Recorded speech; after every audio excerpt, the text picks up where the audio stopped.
Talents ತುಂಬಾ ನಾನು ಯಾವಾಗ್ಲೂ ಹೇಳ್ತಿರ್ತೀನಿ, ಟ್ಯಾಲೆಂಟ್ ಅನ್ನೋದು ತುಂಬಾ ಜನರಿಗಿದೆ.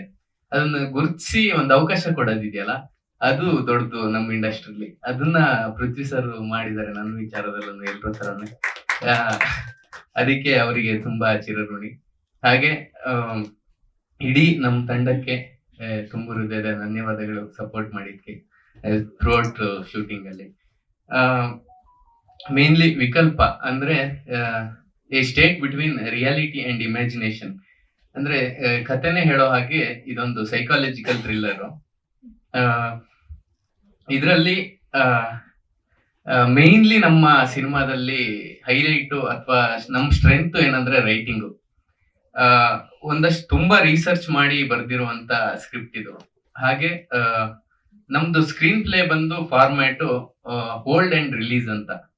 ಈ ಫಾರ್ಮ್ಯಾಟ್ ಅಲ್ಲಿ ನಾವು ಸ್ಕ್ರೀನ್ ಪ್ಲೇ ಮಾಡಿರೋದು. ಅಂದ್ರೆ ಪ್ರತಿ 12 ನಿಮಿಷಕ್ಕೂ ಬರುವಂತ ಒಂದೊಂದು ಟ್ವಿಸ್ಟ್ಗಳು ಆಡಿಯನ್ಸ್ ನ ಎಂಟರ್ಟೈನಿಂಗ್ ಆಗಿ ಎಂಗೇಜಿಂಗ್ ಆಗಿ ಕರ್ಕೊಂಡು ಹೋಗುತ್ತೆ ಸಿನಿಮಾ ಥ್ರೂಔಟ್. ಎಲ್ಲೂ ಬೋರ್ ಆಗದೆ ಇದ್ದಂಗೆ, ಮತ್ತೆ ನೋಡೋರಿಗೂ ತಲೆ ಕೆಲಸ ಕೊಟ್ಕೊಂಡು ಸೀಟೆಡ್ ಥ್ರಿಲ್ಲರ್ ಸಿನಿಮಾ. ಇದು ಇನ್ನೊಂದು ಹೈಲೈಟ್ ಏನಂದ್ರೆ ಸುರೇಶ್ ಆರ್ಮುಗಂ ಸರ್ ಅವರು ಕಾರಣಾಂತರಗಳಿಂದ ಬಂದಿಲ್ಲ. 96 ಸಿನಿಮಾಗಳನ್ನ ಎಡಿಟ್ ಮಾಡಿರೋ ಎಡಿಟರ್ ಸುರೇಶ್ ಆರ್ಮುಗಂ ಅವರು ಎಡಿಟಿಂಗ್ ಮಾಡಿದ್ದಾರೆ.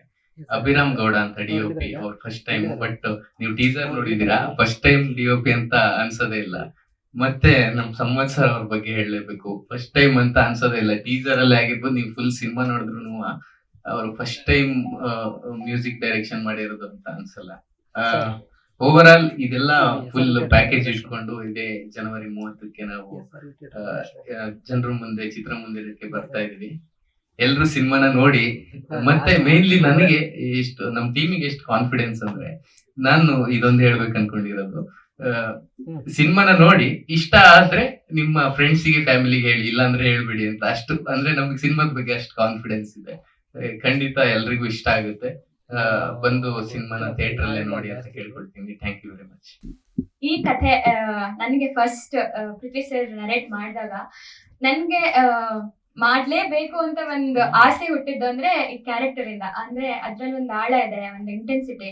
ಅಂದ್ರೆ ನಾನು ರಂಗಭೂಮಿ ಕಲಾವಿದೆಯಾದ ನನ್ಗೆ ಪರ್ಸನಲಿ ತುಂಬಾ ಇಷ್ಟ, ತುಂಬಾ ಹತ್ರವಾಯ್ತು ಈ ಕ್ಯಾರೆಕ್ಟರ್. ಅಂದ್ರೆ ಶೂಟ್ ಎಲ್ಲ ಮುಗಿಸ್ಕೊಂಡು ಹೋಗಿ 1 ವಾರ ಆದ್ರೂ ನಂಗೆ ಅದರಿಂದ ಹೊರಗಡೆ ಬರಕ್ ಆಗ್ತಿರ್ಲಿಲ್ಲ. ಸೊ ನನ್ಗೆ ಈ ಕನಸಿನ ಪಯಣಕ್ಕೆ ಒಂದು ಪಾಲ್ಗೊಳ್ಳಕ್ಕೆ ಅವಕಾಶ ಕೊಟ್ಟಂತ ಪೃಥ್ವಿ ಸರ್ ಅಂಡ್ ಇಂದು ಮ್ಯಾಮ್ ತುಂಬ ಹೃದಯದ ಧನ್ಯವಾದಗಳು. ನಾನು ಇದನ್ನ ಯಾವಾಗ್ಲೂ ಒಂದು ನೆನಪಾಗಿ ಇಟ್ಕೋತೀನಿ. ಅಂದ್ರೆ ಫಸ್ಟ್ ಮೂವಿ ಅಂತಲ್ಲ, ಈ ಕ್ಯಾರೆಕ್ಟರ್ ನನ್ಗೆ ಆ ತರ ಒಂದು ಡೆಪ್ತ್ ಕೊಟ್ಟಿದೆ. ಅಂದ್ರೆ ಪ್ರತಿಯೊಂದು ಕ್ಯಾರೆಕ್ಟರು ತುಂಬಾ ಡೆಪ್ತ್ ಇಂದ ಕ್ಯಾರಿ ಮಾಡುತ್ತೆ through out the movie.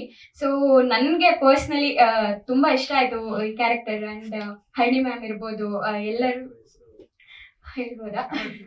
Okay, ಸಮುದ್ಯತ ಅಂತ ಈ ಕ್ಯಾರೆಕ್ಟರ್ ಹೆಸರು. ಅದ್ರಲ್ಲೇ ಒಂದು ಡೆಪ್ತ್ ಇದೆ ಆ ಸಮುದ್ಯತ ಅನ್ನೋ ಒಂದು ನೇಮಲ್ಲೇ. ಅಂದ್ರೆ ಇವಾಗ ಅದ್ರ ಕ್ಯಾರೆಕ್ಟರ್ ಹೆಂಗಿರ್ಬೋದು ಅಂತ ನೀವು ಮೂವಿ ನೋಡ್ಲೇಬೇಕು, ಅದಕ್ಕೋಸ್ಕರ. ಮತ್ತೆ ಪ್ರತಿಯೊಂದು ಕ್ಯಾರೆಕ್ಟರ್ಗೂ ಅದರ ಹೆಸರು ತಕ್ಕಂಗೆ ಒಂದು ಡೆಪ್ತ್ ಇರಲಿ. ಸಮುದ್ಯತ ಸಮುದ್ರ ಮಂಥನದಲ್ಲಿ ಹೋಗ್ತದೆ. ಆ ಮಂಥನದಲ್ಲಿ ಅದೊಂದು ಫೈಟ್ ಇರುತ್ತೆ, ಆ ಸ್ಟ್ರಗಲ್ ಇರುತ್ತೆ. ಅದಕ್ಕೋಸ್ಕರ ಅವರು ಶೂಟಿಂಗ್ ಮುಗಿದು 1 ವಾರ ಆದ್ಮೇಲೆ ಓಕೆ ಅಮ್ಮ ಇಲ್ಲ, ಯಾಕಂದ್ರೆ ಮೆಂಟಲಿ ಅಷ್ಟು ಡಿಸ್ಟರ್ಬಿಂಗ್ ಆಗಿತ್ತು ಕೆಲವೊಂದು situations. And she coped up very very well. So thank you.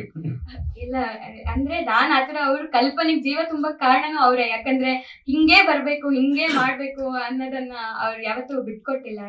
ಒಂದು ಎಲ್ಲ ಥ್ರೂ ಔಟ್ ದ ಜರ್ನಿ ಅವ್ರೊಂದು ಬ್ಯಾಕ್ ಬೋನ್ ಆಗಿ ನಿಂತಿದ್ದಾರೆ. ಪ್ರತಿಯೊಬ್ಬರ ಒಂದು ಕ್ಯಾರೆಕ್ಟರ್ ಆ ತೆರೆ ಮೇಲೆ ಹಂಗ್ ಕಾಣ್ಬೇಕು ಅಂತಂದ್ರೆ ಅವರು ಅಷ್ಟು ಎಫರ್ಟ್ ಅವ್ರದ್ದು ಇದೆ ನಮ್ ಜೊತೆ, ನಮ್ಮ ಅಭಿನಯದ ಜೊತೆ ಅಂತ ಹೇಳಕ್ ಇಷ್ಟಪಡ್ತೀನಿ.